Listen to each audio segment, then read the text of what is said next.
السلام عليكم ورحمة الله وبركاته، كل اخواتي وحبايبي الغاليين. يا رب تكونوا في احسن حال وفي اتم صحة. النهاردة ان شاء الله هعمل معاكم وصفة سريعة وموفرة ومشبعة من وصفات صدور الفراخ.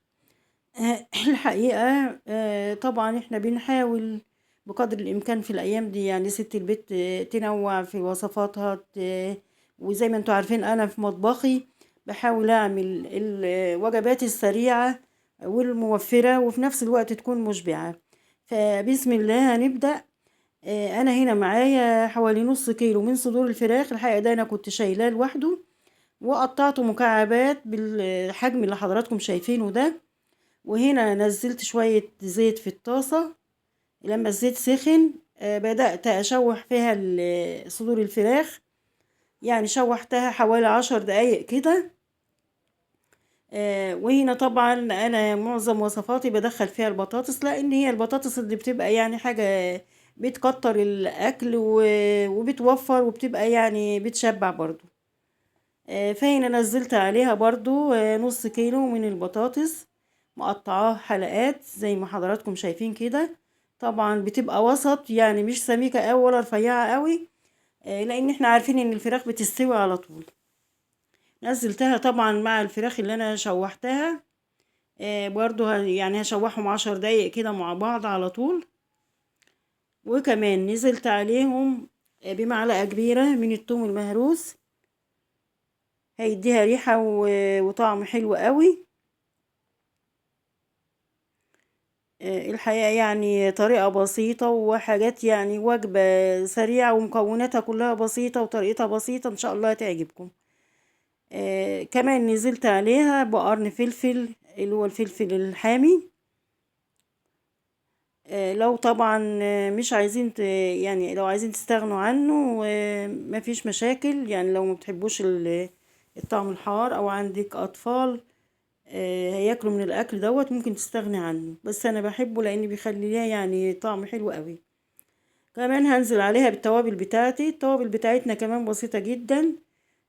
شوية ملح وشوية فلفل اسمر، وكمان حبة كزبرة مع كمون كده.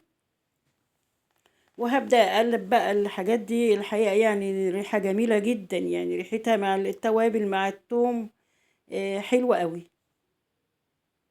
اقلب كل الحاجات دي كده مع بعضيها عشان التوابل يعني ايه تبقى تمتزج مع الحاجة بتاعتي.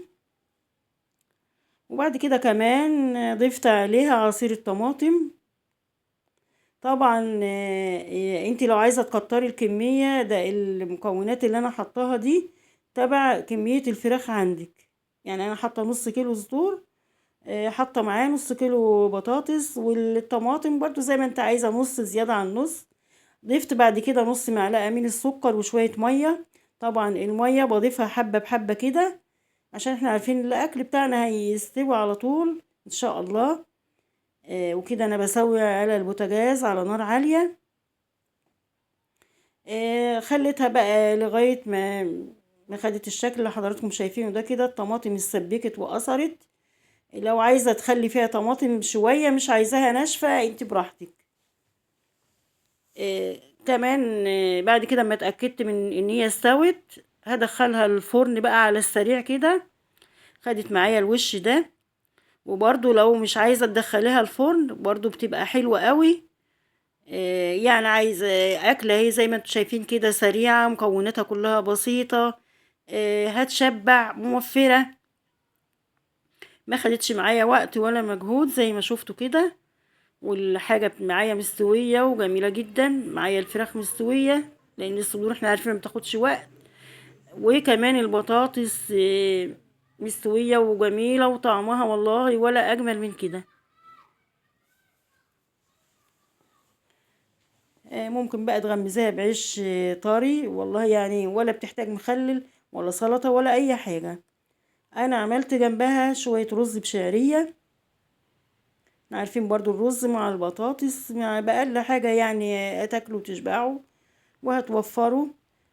ان شاء الله. اتمنى ان الوصفة تعجبكم. لأول مرة يدخل قناتي اتمنى لايك حلو واشتراك في القناة، والأكم بخير ان شاء الله.